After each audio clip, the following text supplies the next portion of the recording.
Hello guys, welcome to hit TV. నేను మీ నిహాల్. ప్రస్తుతం మనతో ఉన్నారు సీనియర్ పొలిటికల్ అనలిస్ట్ జగదేవ్ గారు. సార్ నమస్తే సార్. నమస్తే అండి. సార్, ఇప్పుడు నిన్న ఏదైతే విజయసాయి రెడ్డి గారు ప్రెస్ మీట్ పెట్టడం జరిగింది, నిన్న నైట్ సడన్గా ప్రెస్ మీట్ పెట్టడం జరిగింది. ఏదైతే ఆయన విచారణలో భాగంగా ఏదైతే 25 క్వశ్చన్స్ అనేది అడగడం జరిగింది అని చెప్పారు. ఏదైతే కేబీ రావు అని ఎవరైతే ఆ వ్యక్తి ఉన్నారో ఆ వ్యక్తి నాకు అసలు తెలీదు, ఆ వ్యక్తి ఎవరో తెలియదని విజయసాయి రెడ్డి గారు చెప్పడం జరిగింది. ఇంకోటి ఏంటంటే, ఇదే కేబీ రావు అనే వ్యక్తి కె వెంకటేశ్వరరావు కదా నీ పేరు, అదే వెంకటేశ్వర స్వామి దగ్గరికి వెళ్ళి తిరుపతికి వెళ్ళి ప్రమాణం చేద్దాం, ఎవరు ఎంత అబద్ధాలు చెప్తే, నేనేమన్నా అబద్ధాలు చెప్తే నాకు అనారోగ్యం వచ్చి నేనే పోతాను అన్నట్టుగా విజయసాయి రెడ్డి గారు చెప్పారు. ఇంకోటి ఏంటంటే, వీళ్ళ మీద civil case civil defamation case అను, ఇంకోటి ఏంటంటే క్రిమినల్ కేసు అనేది ఫైల్ చేయడం జరుగుతుందన్నారు. ఇంకా లాస్ట్ ఏంటంటే, ఏదైతే 22 ఇయర్స్గా జరిగిన ట్రాన్సాక్షన్ ఇప్పుడు అడిగితే నేను ఏమని సమాధానం చెప్పాలి, మొత్తం వెరిఫై చేసి చెప్తానని విచారణలో చెప్పారు అని విజయసాయి రెడ్డి గారు చెప్పడం జరిగింది. దానికి మీరేమంటారు సార్? కేవీ రావు అనే వ్యక్తి కేసు ఫైల్ చేయడానికి ప్రధాన కారణం ఏంటంటే, గత 5 ఏళ్లలో వైఎస్ఆర్ ప్రభుత్వం ఉంది. సో మొన్న రీసెంట్గా ఒక రిజిస్టార్, తహసీల్దార్ ఆఫీస్లో రిజిస్టార్ కూడా కంప్లైంట్ చేశారు, రిటైర్డ్ పర్సన్. సో వీళ్ళందరూ కూడా ఒక్కొక్కరుగా బయటకు వస్తున్నారు, కంప్లైంట్ చేస్తున్నారు.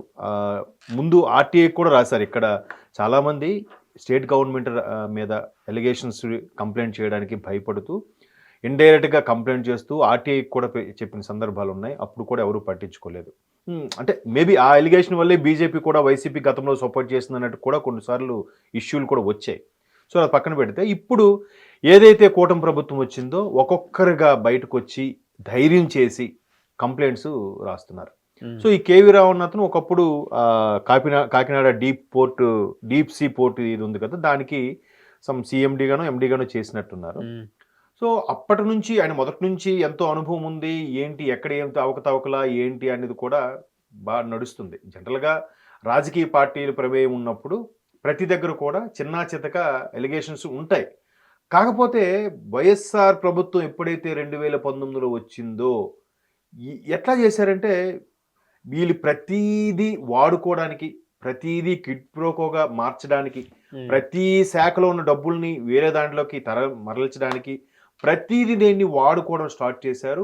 గత ప్రభుత్వాలు ఎవరిని కూడా వాళ్ళని రూపురేఖలు లేకుండా మాయించేయాలనే ఉద్దేశంతో వాళ్ళ మీద తీవ్రమైన ఎలిగేషన్స్, కేసులు, అరెస్ట్ చేయడాలు, వాళ్ళ నోటుకు వచ్చినట్టు మాట్లాడి ఇవన్నీ స్టార్ట్ చేసింది 2019 తర్వాత వైఎస్ఆర్ ప్రభుత్వమే. సో ఎప్పుడైతే ఇట్లా వచ్చే, అరే ఇప్పుడు ఎవరు ప్రభుత్వం వచ్చినాడో వాళ్ళకి ఫేవర్గా జరుగుతుంటాయి, అది మొదట అనాథగా వస్తూనే ఉంది. బట్ వీళ్ళు కొత్త సంస్కారానికి నాంది పలికారు. ఎట్లా అంటే, మేమే ఇంకా రాబోయే రోజుల్లో మాదే, మీరు ఒక 30 ఏళ్ళు మా అన్న ముఖ్యమంత్రి, మేము రాజులు అన్నట్టుగా పాత వాళ్ళందరినీ బలవంతంగా తప్పించేసి, బలవంతంగా వాళ్ళకి రావాల్సినవి కానీ, లేదంటే అక్కడ న్యాయపరంగా అక్కడ ఇప్పుడు ఒక యూనియన్ ఉంటుంది, ఆ యూనియన్ ఫామ్ చేసినప్పుడు ఆ యూనియన్కి లీడర్ ఎవరు, ఎక్కువ మెజార్టీ ఎవడొస్తే వాడిని పెట్టాలి. అలా కాకుండా వీళ్ళు బలవంతంగా వీళ్ళు వైఎస్ఆర్ వాడిని ఫేవర్గా ఉన్నవాడిని పెట్టడం, వీళ్ళకి ఫేవర్గా ఉండేలాగా బిజినెస్లు చేసుకోవడం, ప్రతీది కూడా చాప కింద నీరులాగా అవినీతి అనేది విస్తరించడం స్టార్ట్ అయింది. సో ఏదైతే కాకినాడ పోర్టు రైసు ఇష్యూ ఇదయ్యిందో, ఆ తర్వాత ప్రభుత్వం దాని మీద కాన్సన్ట్రేషన్ చేసింది. జనరల్గా పోర్టు వ్యవహారాలను కూడా సెంట్రల్ దీంట్లోకి వస్తాయి. బట్ ఆ పోర్టు పరిధి దాటిని ఇమీడియట్గా అది ఖచ్చితంగా స్టేట్ దీంట్లోకి, సివిల్స్ దీంట్లోకి వస్తుంది. పైగా కస్టమ్స్ వాళ్ళకి కూడా ఇది లింకప్ అయి ఉంటుంది.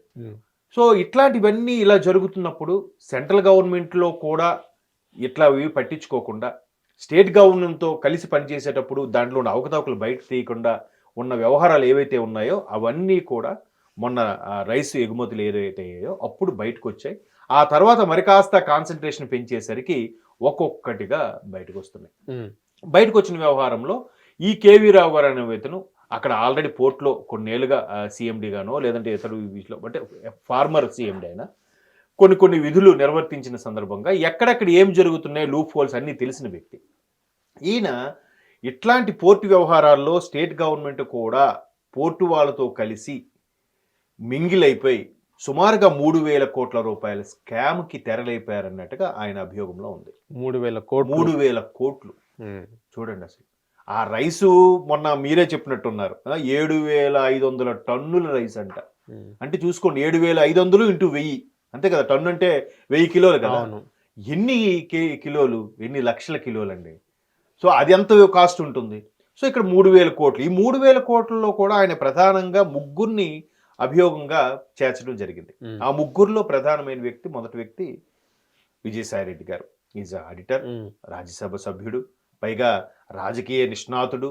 ఈ ఆడిటర్ ఉన్నవాడు మ్యాక్సిమం మీకు తెలుసో తెలీదో ఇటు లా కూడా చేసి ఉంటారు వాళ్ళు. లాలో ఉన్న లూప్ హోల్స్ అన్ని తెలుస్తాయి. ఆడిటర్ అంటేనే ఏది ఎక్కడ ఏది ఎటు మరల్చాలి, ఎటు చేయాలి, ఏది అడ్జస్ట్ చేయాలి అనేది అంతే కదా. ఇక్కడ ఓనర్కి 10 రూపాయలు మిగల్చాలంటే ఈయన ఒక సెట్టింగ్లు చేస్తాడు. సో అట్లాంటి ఆడిటర్లు ఉన్న ఆయన కాబట్టి ఆయన ఫస్ట్ ప్లేస్లో ఉన్నాడు. నెక్స్ట్ ప్లేస్లో మన ఎవరు శరత్ చంద్రారెడ్డి, ఏది అరవిందో చైర్మన్ గారు, అదే ఫౌండర్ చైర్మన్ గారు అబ్బాయి. తర్వాత విక్రాంత్ రెడ్డి, మన సన్ ఆఫ్ వైవి సుబ్బారెడ్డి గారు. సో ఈ ముగ్గురు పేర్లు ఎలిగేషన్ పెడుతూ ఆయన ఈ అన్నిటికి కూడా తెరలేపడం జరిగింది. అంటే చూడండి, ఇక్కడ సెంట్రల్ స్టేట్ వాళ్ళతో కలిపి ఎంతమంది కుమ్మక్కయ్యి ఎన్ని లక్షల కిలోల బియ్యాన్ని కాజేశారు అని ఒక ఎగ్జాంపుల్ అయితే, ఇప్పుడు మరలా ఈ 3,000 కోట్ల వ్యవహారం కూడా చూడండి. ఇలాంటివి ఇంకెన్నో.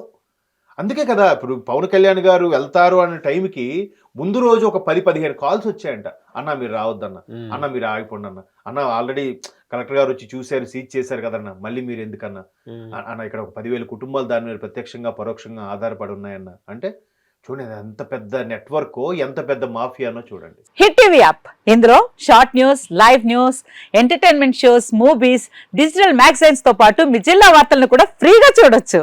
అంతేకాదు కేజీ నుంచి పీజీ వరకు విద్యార్థులకు స్కాలర్షిప్ కూడా అందిస్తున్నాం. ప్రతి వారం 10 మందికి లక్కీ డ్రా ద్వారా ఒక్కొక్కరికి 10,000 రూపాయలు అందిస్తున్నాం. ఇంకెందుకు ఆలస్యం, వెంటనే హిట్ టీవీ యాప్ ని డౌన్లోడ్ చేసుకుని ఫ్రీగా ఎంటర్టైన్మెంట్ పొందండి. Hit TV app. Hit TV app. Please download hit TV app. Hit TV యాప్ని ఫ్రీగా డౌన్లోడ్ చేసుకొని ఎంజాయ్ చేయండి. మీకు నచ్చిన ఎంటర్టైన్మెంట్ కోసం హిట్ టీవీ యాప్ ని ఫ్రీగా డౌన్లోడ్ చేసుకుని ఎంజాయ్ చేయండి. హిట్ టీవీ యాప్ని డౌన్లోడ్ చేసుకుని ఆస్వాదించండి, ఆశీర్వదించండి. ఇంతమంది సెలబ్రిటీలు హిట్ టీవీ యాప్ ని డౌన్లోడ్ చేసుకోండి అని చెప్తున్నారంటే ఎంత మంచి యాప్ ఆలోచించండి. అమెరికా అమెరికా అమెరికా అమెరికాలో చదవాలనుకునే వాళ్ళకి విశ్వసనీయమైన పేరు మన శౌర్య కన్సల్టెన్సీ. UK లో 1 year masters, UK లో 1 year masters, 2 years work permit up to 5 years visa. Contact Saurya Consultancy. Contact 89851 89851.